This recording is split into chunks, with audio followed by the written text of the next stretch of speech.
ओम नमः शिवाय, ओम नमः शिवाय, ओम नमो भगवते वासुदेवाय, ओम देवकी सुत गोविंद वासुदेव जगतपति देहि में तनियम कृष्ण त्वाम अहम शरणम गतः। ओम नमः शिवाय। अथ श्रीमद् भागवत गीता पंचम अध्याय। संन्यासं कर्मणां कृष्ण पुनर्योगं च संससि यच्छ्रेय एतयोरेकं तन्मे ब्रूहि सुनिश्चितम्।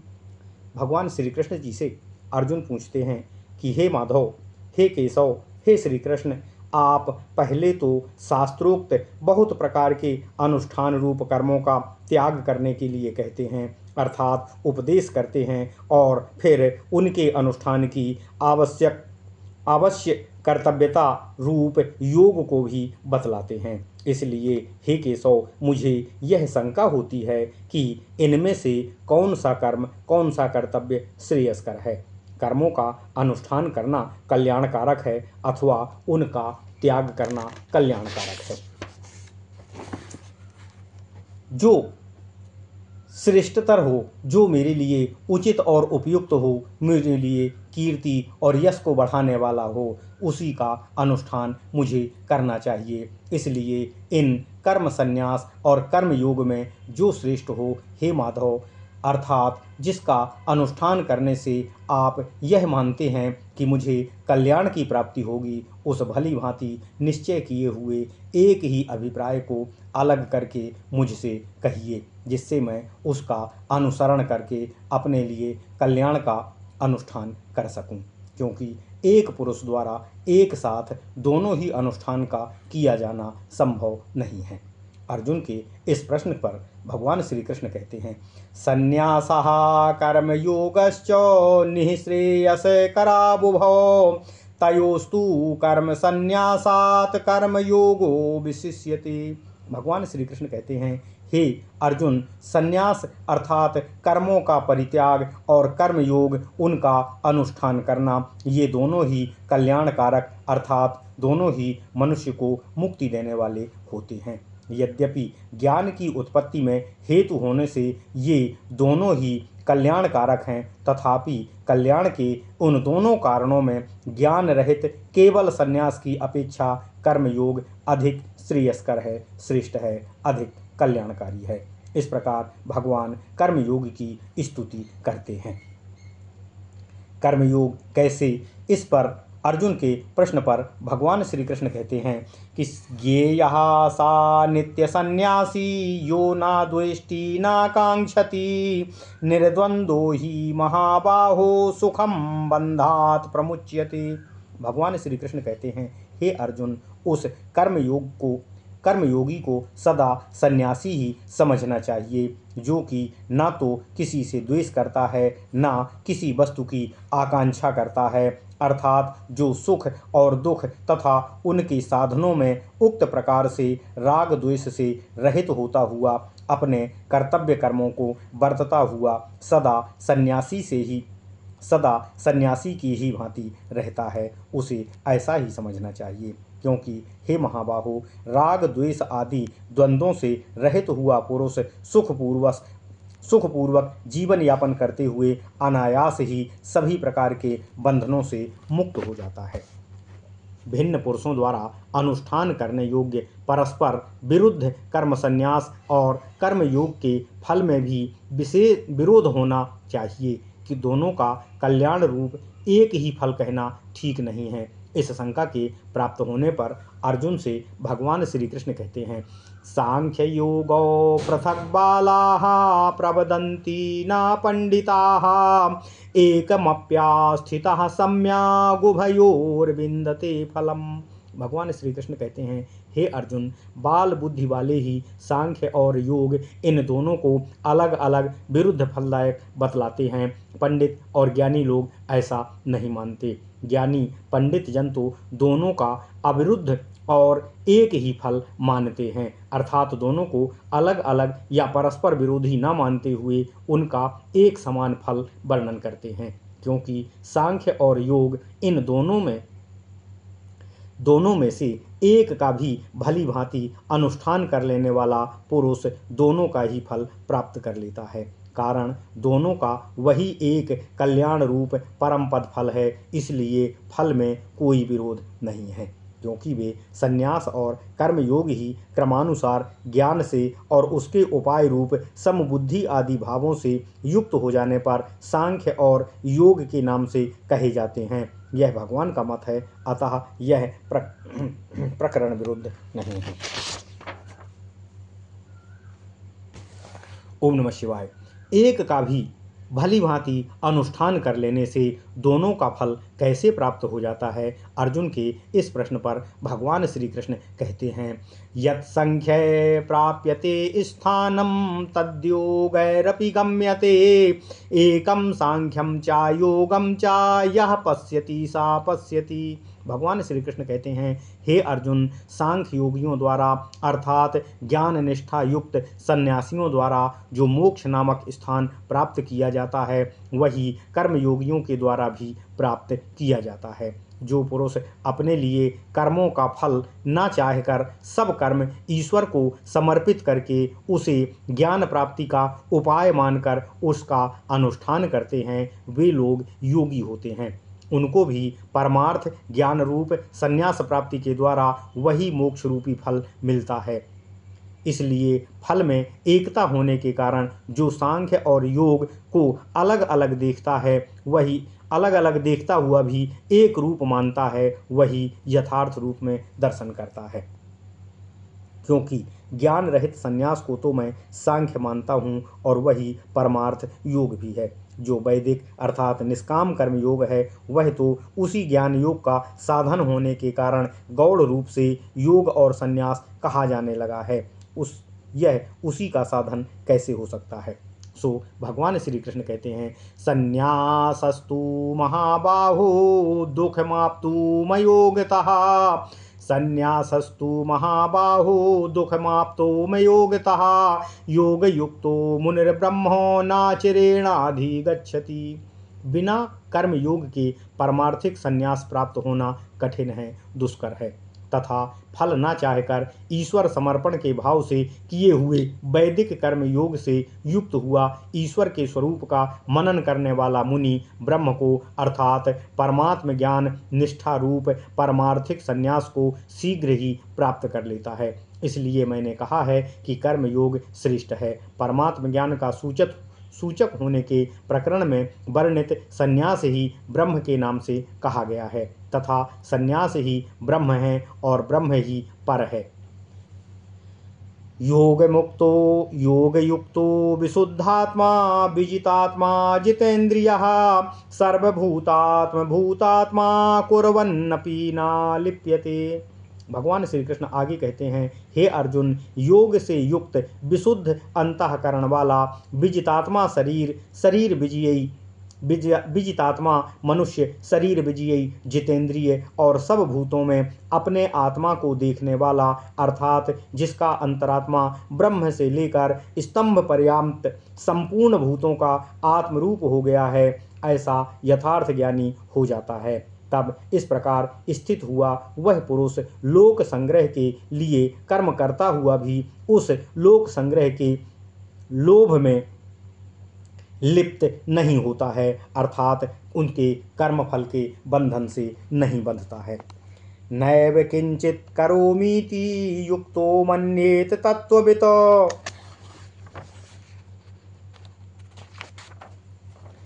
नैव किंचित करोमीति युक्तो मन्येत तत्त्ववित् पश्यत् शृण्वन् प्रसज्जिघ्ना सन्न गच्छन् स्वपञ्चसन्। ओम नमः शिवाय, ओम नमः शिवाय, ओम नमः शिवाय। नैव किंचित करोमीति युक्तो मन्येत तत्त्ववितो पश्यत् शृण्वन् स्पृशन् जिघ्नन् सन् गच्छन् स्वापंसन् पंचवंसन्। ओम नमः शिवाय। अप्रलपन् विसृजन् ग्रहणानुस्मिन् निमिषन्नपि इंद्रियाणि इंद्रियार्थेषु वर्तन्तो इति धारयतो। भगवान श्री कृष्ण कहते हैं, हे अर्जुन, आत्मा के यथार्थ स्वरूप का नाम तत्व है। उसको जानने वाला तत्वज्ञानी परमार्थदर्शी समाहित चित्त होकर ऐसे माने कि मैं कुछ भी नहीं करता हूँ। तत्व को समझकर कब और किस प्रकार कैसे माने, सो भगवान कहते हैं, हे अर्जुन, देखना, सुनना, छूना, सूंघना, खाना, चलना, सोता, श्वास लेता हुआ, बोलता हुआ, त्याग करता हुआ, ग्रहण करता हुआ तथा आँखों को खोलने और बंद करते हुए भी इंद्रियों के विषय में ही स्वमेव ही बरत रही हैं, ऐसा समझकर ऐसा माने कि सब कुछ इंद्रियों के स्वयं के अंतर्गत बरतने से स्वमेव ही हो रहा है, मैं स्वयं कुछ भी नहीं करता हूँ। इस प्रकार इसका पहले के जो इस प्रकार तत्वज्ञानी है, अर्थात सब इंद्रियां और अंतःकरणों की चेष्टा रूप कर्मों में अकर्म देखने वाला, वह अपने कर्मों का अभाव देखता है। इसलिए उस यथार्थ ज्ञानी का सर्व कर्म संन्यास में ही अधिकार हो जाता है, क्योंकि मृग तृष्णिका को जल समझकर उसको पीने के लिए प्रवृत्त हुआ मनुष्य, उसमें जल के अभाव का ज्ञान हो जाने पर फिर भी वही जल पीने के लिए प्रवृत्त नहीं होता है। परंतु जो तत्वज्ञानी नहीं है और कर्मयोग में लगा हुआ है, अर्थात ब्रह्मण्याधाय कर्माणि संगम त्यक्त्वा करोति यः लिप्यते नासा पापेन पद्मपत्र विभाम्भसः। जो मनुष्य, भगवान श्री कृष्ण कहते हैं, जो स्वामी के लिए कर्म करने वाली नौका की भांति है ईश्वर के लिए करता है, वह इस भाव से सब कर्मों को ईश्वर को ही अर्पण करके यहाँ तक कि मोक्ष रूप फल की भी आसक्ति छोड़कर कर्म करता है। वह जैसे कमल का पत्ता जल में रहकर भी जल से लिप्त नहीं होता, जल उसमें ठहर नहीं पाता, वैसे ही सभी पापों से लिप्त नहीं होता। उसके कर्म करने के बाद भी कर्म से उत्पन्न होने वाले पापों से वह लिप्त नहीं होता, सदा मुक्त रहता है। कायेन मनसा बुद्ध्या केवलैरिन्द्रियैरपि योगिनः कर्म कुर्वन्ति संगम त्यक्त्वात्मशुद्धये। भगवान श्री कृष्ण कहते हैं कि हे अर्जुन, योगी लोग केवल अर्थात यानी मैं सब कर्म ईश्वर के लिए ही कर रहा हूँ, अपने फल के लिए नहीं कर रहा हूँ, इस भाव से जिनमें ममत्व बुद्धि कर्म के प्रति नहीं रह जाती है, ऐसे शरीर, मन, बुद्धि और इंद्रियों से फल विषयक आसक्ति का त्याग कर आत्मशुद्धि के लिए अर्थात अंतःकरण की शुद्धि के लिए ही कर्म करते हैं। सभी क्रियाओं में ममता का निषेध करने के लिए केवल शब्द या काया आदि सभी शब्दों के साथ संबंधित हैं। तेरा भी उसी में अधिकार है, इसलिए तू भी इसी भाव से अपने कर्तव्य कर्मों का परायण कर। युक्तः कर्मफलं त्यक्त्वा शान्तिमाप्नोति नैष्ठिकीम् अयुक्तः कामकारेण फले सक्तो निबध्यते। भगवान श्री कृष्ण आगे कहते हैं, हे अर्जुन, सब कर्म ईश्वर के लिए ही करो, मेरे फल के लिए नहीं। इस प्रकार निश्चय वाला मनुष्य योगी कर्मफल का त्याग करके केवल ज्ञान निष्ठा में होने वाले मोक्ष रूप परम शांति को प्राप्त होता है। यहाँ पहले अंतःकरण की शुद्धि, फिर ज्ञान प्राप्ति और फिर सर्व कर्म संन्यास रूप ज्ञान निष्ठा की प्राप्ति, इस प्रकार इस क्रम से परम शांति को प्राप्त होता है। परंतु जो अयुक्त है अर्थात उपर्युक्त निश्चय वाला नहीं है, वह काम की प्रेरणा से फल प्राप्ति के लिए यह कर्म मैं कर रहा हूँ, इस प्रकार फल में आसक्त होकर बंध जाता है। इसलिए तू युक्त हो अर्थात उपर्युक्त निश्चय वाला हो कि मैं कर्म करता हूँ ईश्वर को समर्पण करने के लिए और अपने कर्तव्य कर्मों का परायण करने के लिए। यह अभिप्राय है। कारण का नाम कार है, काम के कारण नाम कामकार होता है। उसमें सर्वकर्माणि मनसा सन्न्यस्यास्ते सुखं वसी नवद्वारे पुरे देहि नैव कुर्वन् कारयन्। भगवान श्री कृष्ण अर्जुन से कहते हैं, हे अर्जुन, बसी अर्थात जितेंद्रिय पुरुष समस्त कर्मों को मन से छोड़कर अर्थात नित्य नैमित्तिक काम और निषिद्ध इन सब कर्मों को कर्मादि में अकर्म दर्शन रूप विवेक बुद्धि के द्वारा त्याग कर सुखपूर्वक कर्म करता हुआ भी स्थित हो जाता है।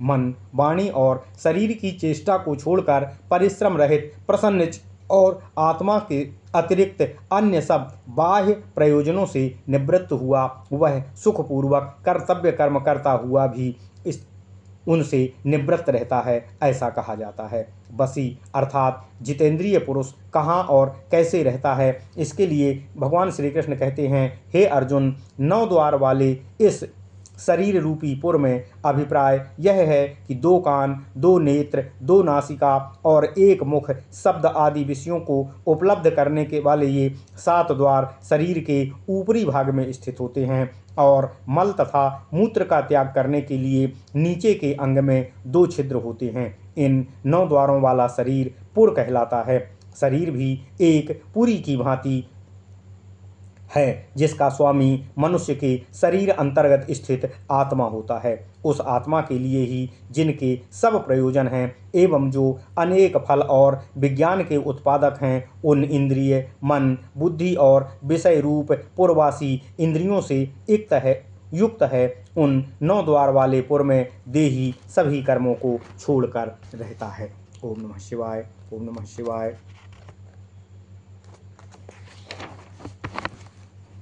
नाकृतत्वं नाकर्माणि लोकस्य सृजति प्रभुः और ना कर्म फल संयोगम स्वभावस्तु प्रवर्तते। भगवान श्री कृष्ण कहते हैं, हे अर्जुन, देह आदि का स्वामी आत्मा ना तो तू अमुक कर्म कर इस प्रकार लोगों को कर्तापन को उत्पन्न करता है और ना रथ, घट, महल आदि कर्म जो अत्यंत इष्ट हैं उनको रचता है तथा ना रथ आदि बनाने वाले का उसके कर्म फल के साथ संयोग ही रचता है। यदि यह देह आदि का स्वामी आत्मा स्वयं कुछ भी नहीं करता और ना ही कराता है तो फिर यह सब कौन कर रहा है और कौन करा रहा है? इस पर भगवान श्री कृष्ण कहते हैं, स्वभाव ही इंद्रियों के अंतर्गत बरतता है, अर्थात जो अपना भाव है, अविद्या जिसका स्वरूप है, जो देह इत्यादि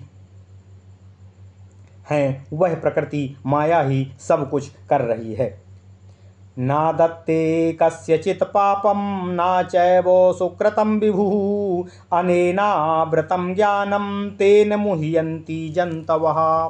भगवान श्री कृष्ण कहते हैं, हे अर्जुन, विभु अर्थात सर्वव्यापी परमात्मा किसी भक्त के पाप को भी ग्रहण नहीं करता और भक्तों द्वारा अर्पण किए हुए सुकृत को भी वह ग्रहण नहीं करता है। तो फिर भक्तों द्वारा पूजा आदि अच्छे कर्म एवं यज्ञ, दान, होम आदि सुकृत कर्म किस लिए अर्पण किए जाते हैं? इस पर भगवान श्री कृष्ण कहते हैं, जीवों का विवेक विज्ञान अज्ञान से ढका हुआ है, इस कारण अविवेकी संसारी जीव ही करता हूँ, कराता हूँ, खाता हूँ, खिलाता हूँ, इस प्रकार मोह को प्राप्त हुआ रहता है। ज्ञानेन तु तद्ज्ञानं येषां नासितमात्मनः तेषामादित्यवं ज्ञानं प्रकाशयति तत्परम्।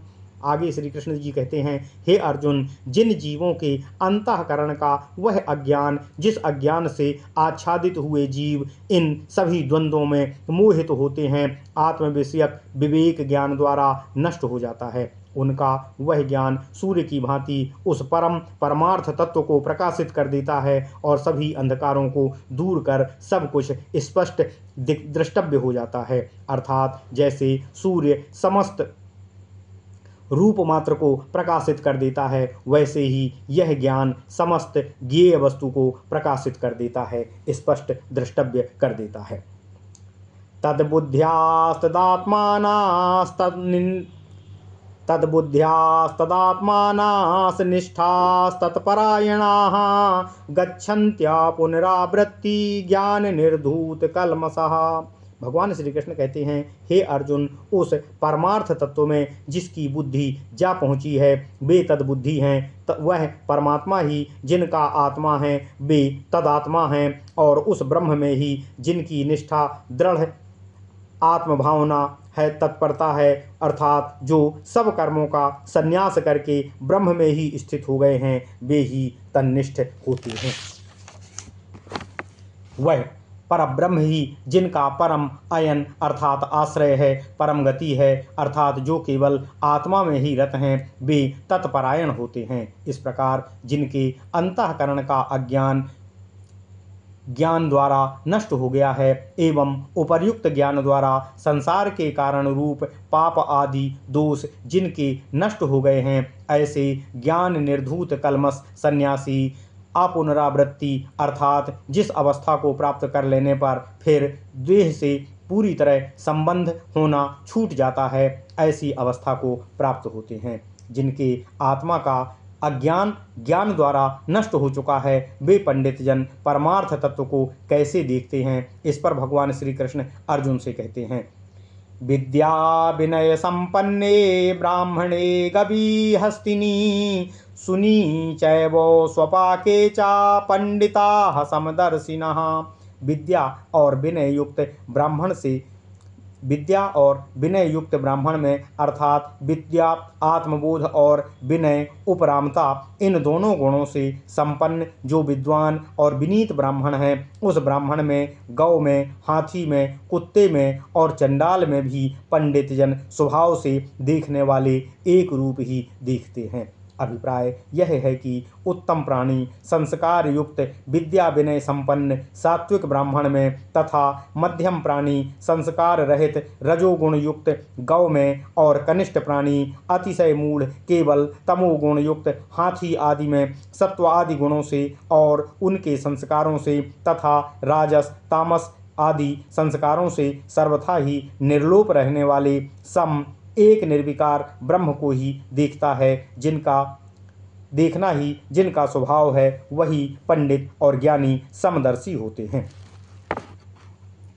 इहैव तैर्जितः सर्गो ये साम्ये स्थितां मनः निर्दोषं हि सनम निर्दोष इहैव तैर्जितः सर्गो ये साम्ये स्थितं मनः निर्दोषं हि समं ब्रह्म तस्माद् ब्रह्मणि ते स्थिताः। जिनका अंतःकरण समता में अर्थात सब भूतों के अंतर्गत ब्रह्मरूप स्वभाव में स्थित यानी निश्चल हो गया है, उन समदर्शी पंडितों ने यहाँ जीवित अवस्था में ही सर्ग को यानी जन्म को जीत लिया है अर्थात उसे अपने अधीन कर लिया है, क्योंकि ब्रह्म निर्दोष और सम है। यद्यपि मूर्ख लोगों को दोषयुक्त चांडाल आदि में उनके दोषों के कारण आत्मा दोषयुक्त सा प्रतीत होता है, तो भी वास्तव में वह आत्मा उनके दोषों से निर्लिप्त नहीं होता है या निर्लिप्त ही होता है। चेतन अवस्था निर्गुण होने के कारण अपने गुण के भेद से भी भिन्न नहीं है। भगवान की इच्छा आदि को क्षेत्र के ही धर्म बतलावेंगे तथा अनादि और निर्गुण होने के कारण आत्मा लिप्त नहीं होता है, यह भी कहेंगे। वैशेषिक शास्त्र में बतलाए हुए नित्य द्रव्यगत आंत्य विशेष भी आत्मा के भेद उत्पन्न करने वाले नहीं हैं, क्योंकि प्रत्येक शरीर में उन अंत्य विशेषों के होने का कोई प्रमाण संभव नहीं है। अतः यह सिद्ध होता है कि ब्रह्म सम है और एक ही है, इसलिए वे समदर्शी पुरुष ब्रह्म में ही स्थित हैं। इसी कारण उनको दोष की गंध भी स्पर्श नहीं कर पाती है, क्योंकि उनमें देह आदि संघात को आत्म रूप से देखने का अभिमान चला जाता है।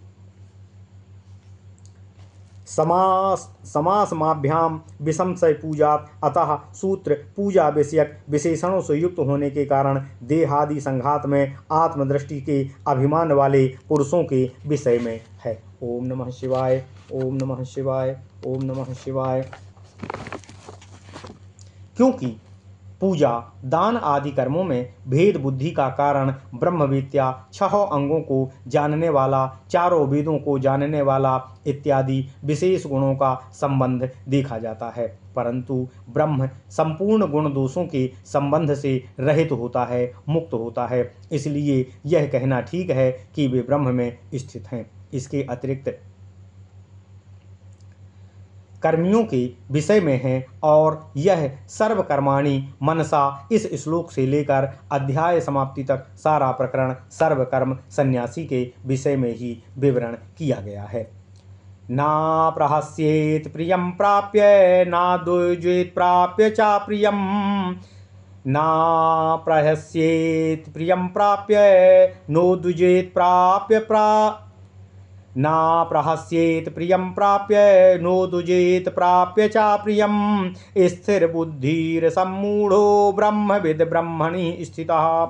भगवान श्री कृष्ण कहते हैं, हे अर्जुन, प्रिय वस्तु को प्राप्त करके जो हर्षित नहीं होता है, अर्थात अपनी इच्छित वस्तु को पाकर भी जिसके अंदर हर्ष व्याप्त नहीं होता है, और अप्रिय या अनिष्ट पदार्थ के मिलने पर भी जो उद्वेग नहीं करता है, विचलित नहीं होता है, क्रोधित नहीं होता है, क्योंकि देह मात्र में आत्मबुद्धि वाले पुरुष को ही प्रिय की प्राप्ति हर्ष देने वाली और अप्रिय की प्राप्ति शोक उत्पन्न करने वाली हुआ करती है।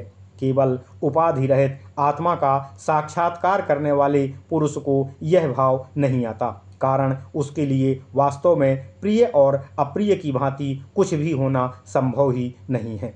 सब भूतों में आत्मा एक है, सम है और निर्दोष है। ऐसी संशय रहित बुद्धि जिसकी स्थिर हो चुकी है और जो मोह अज्ञान से रहित है, जो शोक और मोह आदि अज्ञान से रहित है, वह स्थिर बुद्धि ब्रह्मज्ञानी ब्रह्म में ही स्थित है, अर्थात वह कर्म ना करने वाला सब कर्मों का त्यागी हो जाता है। बाह्य स्पर्शे सुशक्तात्मा विन्दत्यात्मनि यत् सुखम सा ब्रह्म योग युक्तात्मा सुखम क्षयमश्नुते। भगवान श्री कृष्ण कहते हैं, हे अर्जुन, जिसका इंद्रियों द्वारा स्पर्श अर्थात ज्ञान किया जा सके वह स्पर्श वस्तु होती हैं। इस व्युत्पत्ति से शब्द आदि विषयों का नाम स्पर्श है। वे सब अपने भीतर नहीं हैं, इसलिए बाह्य हैं। उस बाह्य स्पर्शों में जिसका अंतःकरण आसक्त नहीं होता है, ऐसे विषय की प्रीति से रहित पुरुष उस सुख को प्राप्त होता है तो जो अपने भीतर है। ब्रह्म में जो समाधि है उसका नाम ब्रह्म योग है। उस ब्रह्म योग से जिसका अंतःकरण युक्त है, अच्छी प्रकार उसमें समाहित लगा हुआ है, ऐसा पुरुष अक्षय सुख को अनुभव करता है, अक्षय सुख की प्राप्ति करता है। इसलिए अपने आप अक्षय सुख चाहने वाले पुरुष को चाहिए कि वह क्षणिक बाह्य विषयों की प्रीति से इंद्रियों को हटाकर ब्रह्म सुख की ओर आकर्षित करने का प्रयत्न करे। ये ही संस्पर्शजा भोगा दुखयो नय एव ते आद्यन्तवन्तः कौन्तेय नाते सूरमते बुधः।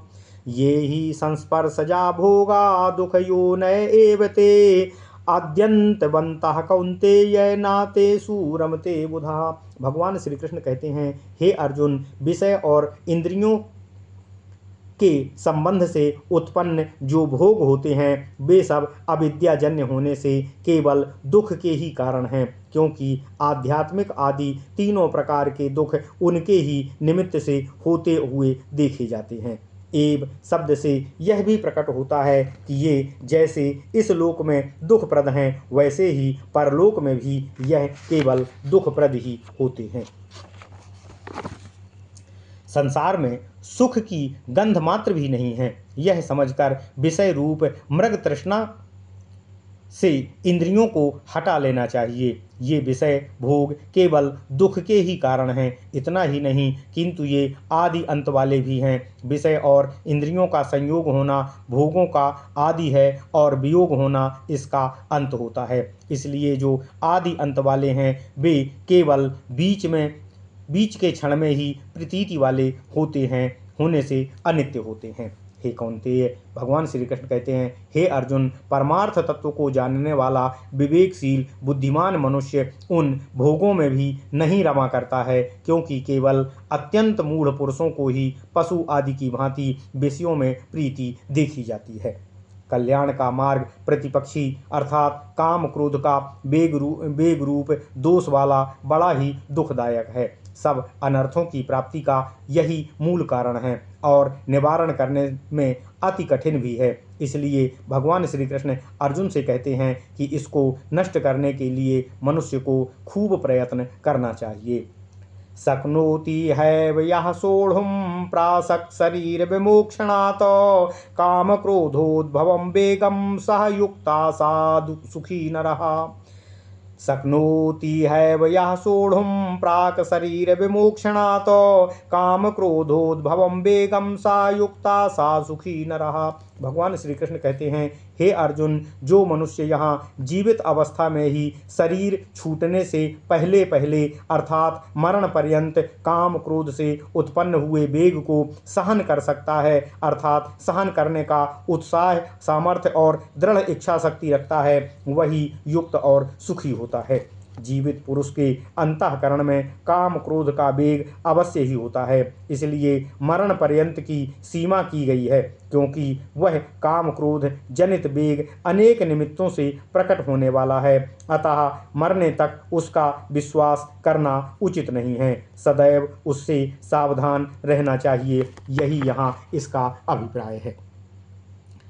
किसी अनुभव किए हुए सुखदायक इष्ट विषय के इंद्रिय गोचर हो जाने पर, यानी सुन जाने पर या स्मरण हो जाने पर उसको पाने की जो लालसा तृष्णा होती है, उसी का नाम काम है। वैसे ही अपने प्रतिकूल दुखदायक विषयों के दिखने, सुनाई देने या स्मरण होने पर उनमें जो द्वेष होता है, उसी का नाम क्रोध है। ये काम और क्रोध जिस वेग के उत्पादक होते हैं, वह काम क्रोध से उत्पन्न हुआ वेग कहलाता है। रोमांच होना, सुख और नेत्रों का प्रफुल्लित होना इत्यादि चिन्हों वाला जो अंतःकरण का क्षोभ है, वह काम से उत्पन्न हुआ वेग है, तथा शरीर का कांपना, पसीना आ जाना, होठों को चबाने लगना, नेत्रों का लाल हो जाना इत्यादि चिन्हों वाला जो वेग है, वह क्रोध से उत्पन्न हुआ वेग होता है। ऐसे काम और क्रोध के वेग को जो सहन कर सकता है, उसको सहन करने का जिसके अंदर दृढ़ संकल्पित होकर उत्साह रखता है, वह मनुष्य इस संसार में योगी है और वही मनुष्य इस संसार में सुखी होता है। योऽन्तः सुखोऽन्तरा रामस्तथान्तर्ज्योतिरेव या सा योगी ब्रह्म निर्वाणम ब्रह्मभूतोऽधिगच्छति। भगवान श्री कृष्ण कहते हैं, हे अर्जुन, जो मनुष्य अंतरात्मा में सुख वाला है, जिसको अंतरात्मा में ही सुख की प्राप्ति होती है, वह अंतः सुख वाला है, तथा जो अंतरात्मा में रमण करने वाला है, जिसकी क्रीड़ा अर्थात खेल अंतरात्मा में ही होती है, वह अंतरारामी है, और अंतरात्मा में ही जिसकी ज्योति प्रकाश है, वह अंतर्ज्योतिषी होता है। जो ऐसा योगी है, वह यहाँ जीवित अवस्था में ही ब्रह्म रूप हुआ, ब्रह्म में लीन होना रूप मोक्ष को प्राप्त कर लेता है। जीवित अवस्था में ही लभन्ते ब्रह्म निर्वाणो मृषयः क्षीण कल्मषाः छिन्नद्वैधा यतात्मानः सर्वभूतो हिते रताः। भगवान श्री कृष्ण कहते हैं, हे अर्जुन, जिनके पाप आदि दोष अंतःकरण से नष्ट हो गए हैं, जिनके सभी संशय, दुविधा और संदेह क्षीण हो गए हैं, जो जितेंद्रिय हैं, जो सब भूतों के हित में अर्थात केवल परहित के अनुकूल आचरण में ही रत रहते हैं तथा अहिंसक हैं, ऐसे ऋषिजन सम्यक ज्ञानी सन्यासी लोग ब्रह्म निर्वाण को अर्थात मोक्ष को प्राप्त होते हैं। काम क्रोधोभियुक्तानां यतीनां यतचेतसामो काम क्रोधोभियुक्तानां यतीनां यतचेतसामो अभितो ब्रह्म निर्वाणं वर्तते विदितात्मनाम। भगवान श्री कृष्ण कहते हैं, हे अर्जुन, जो काम और क्रोध इन दोनों दोषों से रहित हो चुके हैं, जिन्होंने अपने अंतःकरण को अपने ही बस में अर्थात अपने ही नियंत्रण में कर लिया है, जिन्होंने आत्मा को जान लिया है, ऐसे आत्मज्ञानी सम्यकदर्शी यति सन्यासियों को दोनों ओर से अर्थात जीवित रहते हुए भी और मरने के पश्चात भी दोनों ही अवस्थाओं में ब्रह्म निर्वाण यानी मोक्ष प्राप्त होता है। यथार्थ ज्ञान में निष्ठा वाले सन्यासियों के लिए सद्यः अर्थात तुरंत ही मुक्ति बतलाई गई है, तथा सभी प्रकार ईश्वर अर्पित भाव से पूर्ण ब्रह्म परमात्मा में सब कर्मों का त्याग करके किया हुआ कर्मयोग भी अंतःकरण की शुद्धि, ज्ञान प्राप्ति और सर्व कर्म संन्यास के क्रम से मोक्षदायक है। यह बात भगवान ने पद पद पर कही है और आगे भी कहते हैं। आप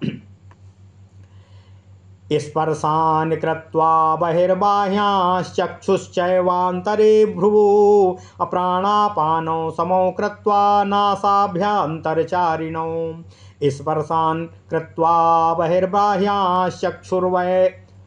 स्पर्शान् कृत्वा बहिर्बाह्यांश्चक्षुश्चैवान्तरे भ्रुवो प्राणापानौ समौ कृत्वा नासाभ्यन्तरचारिणौ। भगवान श्री कृष्ण कहते हैं, हे अर्जुन, शब्द आदि बाह्य विषयों को बाहर करके, यानी जो शब्द आदि विषय श्रोत्रादि इंद्रियों द्वारा अंतःकरण के भीतर प्रविष्ट कर लिए गए हैं, उनका चिंतन ना करना ही बाह्य विषयों को अपने अंतःकरण से बाहर निकालना होता है। इस प्रकार उनको बाहर करके एवं दोनों नेत्रों की दृष्टि को भ्रकुटी के मध्य स्थान में स्थित करके तथा नासिका और कंठ आदि अंतर्भागों के भीतर विचरने वाले प्राण और अपान को समान करके यतेन्द्रिय मनोबुद्धिर्मुनिर्मोक्षो परायणः अविगतेच्छा भय क्रोधो यह सदा मुक्त एव सः। जिसके इंद्रिय मन और बुद्धि बस में किए हुए हों, जो ईश्वर के स्वरूप का मनन करने से मुनि यानी सन्यासी है, जो शरीर में रहता हुआ भी मोक्ष परायण है, अर्थात जो मोक्ष को ही परम आश्रय परम गति समझने वाला मुनि है, तथा जो इच्छा भय और क्रोध से मुक्त हो चुका है, रहित हो चुका है, जिसके इच्छा भय और क्रोध पूर्ण रूप से शरीर से बाहर हो गए हैं, जो इस प्रकार बरतता हुआ है, वह सन्यासी सदा मुक्त हुए के समान ही होता है। उसे कोई दूसरी मुक्ति प्राप्त करने की आवश्यकता नहीं होती।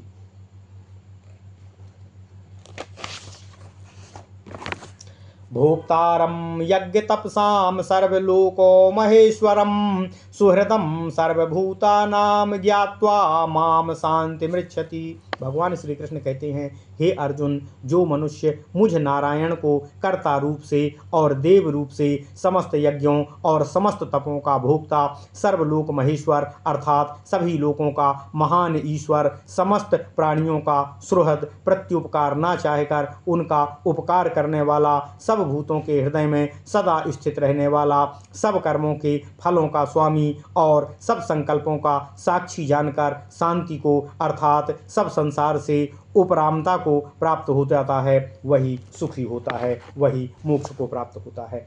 ओम नमः शिवाय। इति श्री महाभारते सत्साहस्र्यां संहितायां वैयासिक्यां भीष्म पर्वाणि श्रीमद्भगवद्गीतासु उपनिषत्सु ब्रह्म विद्यायां योगशास्त्रे श्री कृष्ण अर्जुन संवादे कर्म संन्यास योगो नाम पंचमो अध्यायः। ओम नमः शिवाय। ओम नमः शिवाय। ओम नमः शिवाय। ओम नमो भगवते वासुदेवाय। ओम देवकी सुत गोविंद वासुदेव जगतपते देहि में तनियम कृष्ण त्वाम अहम शरणम गता।